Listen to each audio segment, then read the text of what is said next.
Capítulo 10. Preciosa conversación. Blandina, que parecía bastante versada en las cuestiones de la infancia, uniéndose a la conversación que Clarencio desarrollaba, consideró con interés. Efectivamente, la ley es invariable.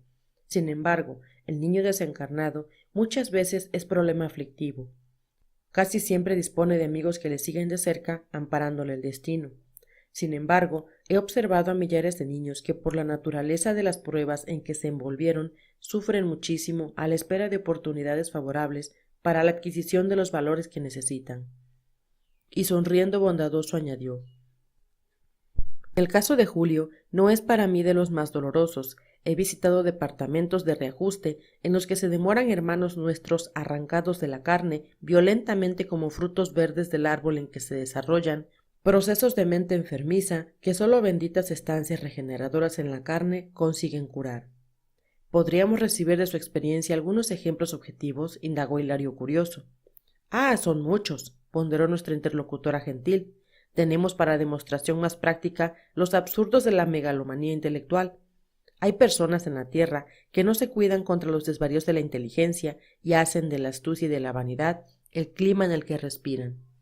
Insisten en la inercia del corazón, abominan el sentimiento elevado que interpretan como ridículo y transforman la cabeza en un laboratorio de perversión de los valores de la vida. No procuran más que sus propios intereses, no aman más que a sí mismos. Sin embargo, no notan que se resecan interiormente y ni imaginan los resultados crueles de su actividad intelectual volcada para el mal. Frecuentemente, en la lucha mundana, sobresalen en la condición de dominadores poderosos con vastísimo potencial de influencia sobre amigos y adversarios, conocidos y desconocidos. Pero ese éxito es ilusorio. Caen bajo el guante de la muerte con gran alivio de sus contemporáneos y pasan a recibirles las vibraciones de repulsa. Semejantes criaturas naturalmente son víctimas de sí mismas y sufren los más complicados desequilibrios mentales. Después de periodos más o menos largos de purgación, después de la transición de la muerte, vuelven a la carne necesitados de silencio y soledad para desprenderse de las envolturas inferiores en las que se enredaron. Así como la semilla necesita el aislamiento en la cueva oscura para desintegrar los elementos pesados que la envuelven para un nuevo despuntar. La muchacha esbozó inteligente sonrisa y continuó: imaginemos que la tierra se negase a auxiliar a las semillas que esperan revivir. El suelo las expulsaría y en lugar de gérmenes liberados para la victoria de la plantación, tendríamos solamente pepitas secas en afligida inquietud, desorientando la labranza. En verdad, la mayoría de las madres están formadas por sublime falange de almas en las más bellas experiencias de amor y sacrificio, cariño y renuncia, dispuestas a sufrir y a morir por el bienestar de los retoños que la providencia divina les confió a las manos tiernas y devotas. Sin embargo, hay mujeres cuyo corazón aún se encuentra en plena sombra. Más hembras que madres permanecen obcecadas por la idea del placer y de la posesión y, despreocupándose de los hijitos, les favorecen la muerte. El infanticidio inconsciente e indirecto es ampliamente practicado en el mundo, y como la deuda reclama rescate, las demoras en la solución de los compromisos asumidos acarrean enormes padecimientos en las criaturas que se someten a los choques biológicos de la reencarnación y ven perjudicadas sus esperanzas de saldo con la ley. Ante la pausa que se hiciera natural, inquirí: ¿pero la ley no trazará principios inamovibles? ¿Pretende la hermana decir que un niño puede desencarnar fuera del día indicado para su liberación? Sí, sin duda, intervino el ministro que nos escuchaba. Hay un programa estructurado en la espiritualidad para nuestras tareas humanas. Sin embargo, nos pertenece la conducción de los impulsos dentro de ellas. Por la regla general, multitud de criaturas se alejan temprano del vehículo carnal, atendiendo a servicios de socorro y sublimación, pero en numerosas circunstancias, la negligencia y la irreflexión de los padres son responsables por el fracaso de los hijos.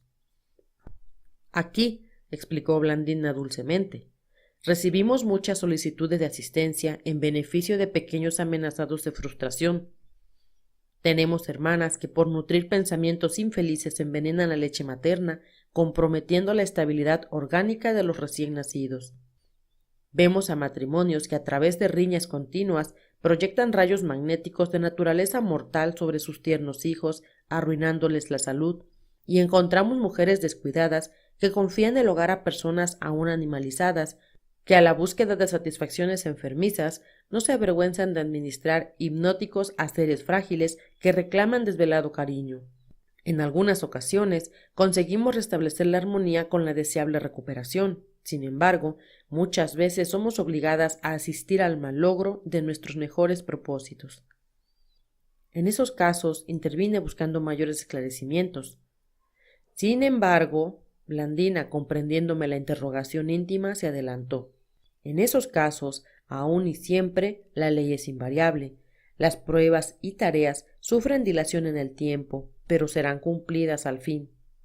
Aquello que no se realiza en un siglo puede efectuarse en otro. Nuestra buena voluntad y nuestra aplicación a los designios divinos pueden abreviar cualquier tipo de servicio. Quien persiste en la dirección del bien alcanza antes la victoria. Y con la hermosa sonrisa que le bailaba en el semblante juvenil, añadió: no vale huir a las responsabilidades porque el tiempo es inflexible y porque el trabajo que nos incumbe no será transferido a otros. Hilario, que seguía la conversación con extremo interés, consideró: antiguamente en la tierra, conforme a la teología clásica, suponíamos que los inocentes, después de la muerte, permanecían recogidos al descanso del limbo, sin la gloria del cielo y sin el tormento del infierno, y en los últimos tiempos, con los nuevos conceptos del espiritismo, creíamos que el niño desencarnado retornase de inmediato a su personalidad de adulto. En muchas situaciones es lo que sucede, aclaró Blandina afectuosa.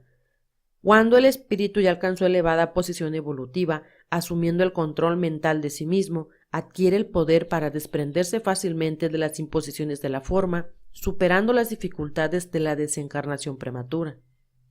Conocemos grandes almas que renacieron en la tierra por brevísimo plazo, simplemente con el objetivo de despertar a corazones queridos para la adquisición de valores morales, recobrando, poco después de llevado a cabo el servicio, la respectiva presencia que le era acostumbrada. Sin embargo, para la gran mayoría de los niños que desencarnan, el camino no es el mismo. Almas aún encarceladas en el automatismo inconsciente se encuentran lejos del autogobierno. Son conducidas por la naturaleza como criaturas en el regazo materno.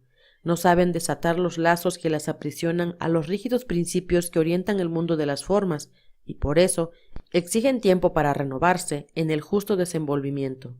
Es por ese motivo que no podemos prescindir de los periodos de recuperación para quien se aparte del vehículo físico en la fase infantil, toda vez que después del conflicto biológico de la reencarnación o de la desencarnación, para cuantos se encuentran en los primeros peldaños de la conquista de poder mental, el tiempo debe actuar como elemento indispensable de restauración.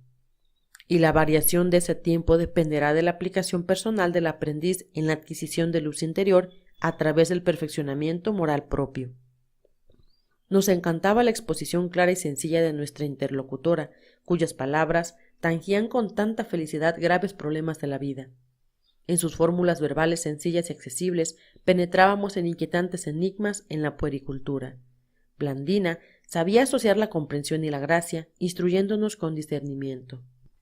Conmovido ante los apuntes que le definían la valiosa posición cultural, ponderé: utilizando semejantes informes, podemos comprender con más seguridad los procesos dolorosos de las enfermedades congénitas y de las molestias insidiosas que asaltan a la infancia en el mundo. Siempre estuve poseído de afligido asombro ante el mongolismo y la epilepsia, la encefalitis letárgica y la meningitis, la lepra y el cáncer, en la tierna organización infantil. ¿Y qué decir de los desastres irremediables?, consideró Hilario con emoción. De los desastres que arrebatan adorables flores del hogar, dejando inconsolables a padres y madres. Numerosas veces procuré respuestas a las terribles interrogantes que nos atormentan ante cuerpecitos dilacerados en los hospitales de sangre, sin conseguir ausentarme del oscuro laberinto. Sí, esclareció la enfermera bondadosa, las reparaciones nos martirizan en la carne, pero sin ellas no alcanzaremos el reajuste. Cada uno de nosotros renace en la tierra, apreció el ministro, expresando en la materia densa el patrimonio de los bienes o males que incorporamos a los tejidos sutiles del alma. La patogenia, en esencia, envuelve estudios que se remontan al cuerpo espiritual para que no sea un cuadro de conclusiones fallidas o del todo irreales. Volviendo a la tierra, Atraemos los acontecimientos agradables o desagradables según los títulos de trabajo que ya conquistamos o de acuerdo a nuestras necesidades de redención. De buen humor acentuó. La carne, de cierto modo, en muchas circunstancias, no es apenas un tiesto divino para el crecimiento de nuestras potencias, sino también una especie de carbón milagroso, absorbiéndonos los tóxicos y residuos de sombra que traemos en el cuerpo sustancial. Contemplé entonces con más insistencia la figura suave de Blandina. ¿Por qué se dedicaría ella así a trabajos tan complejos? ¿No sería más justo escuchar aquella conversación de los labios de la simpática Mariana, que allí se encontraba junto a nosotros, por su situación de matrona respetable? Exterioricé mis pensamientos preguntando con discreción a la joven el porqué de la grave tarea en la que se incumbía. Blandina apagó la luz de la sonrisa que le adornaba el semblante como abierta flor que se cerrase de súbito. Pesado silencio reinó en el recinto, pero generosa y sencilla endulzó la expresión fisionómica y habló en tono aconsejador. Estuve casada en mi última existencia y solamente desde hace 3 años terrestres me veo de nuevo en la vida espiritual. No pude acariciar a un hijito en mis sueños recientes de mujer, pero hoy sé que necesito reeducarme en el amor de madre, conforme a las deudas que contraje en el pasado. Realmente siento un gran afecto por los niños, sin embargo, tengo igualmente enormes deudas morales para con ellos. El tema se inclinaba hacia un círculo particular que debía ser sagrado para nuestros ojos. Por eso mismo, Clarencio me hizo una muda señal y la conversación fue canalizada hacia otro rumbo.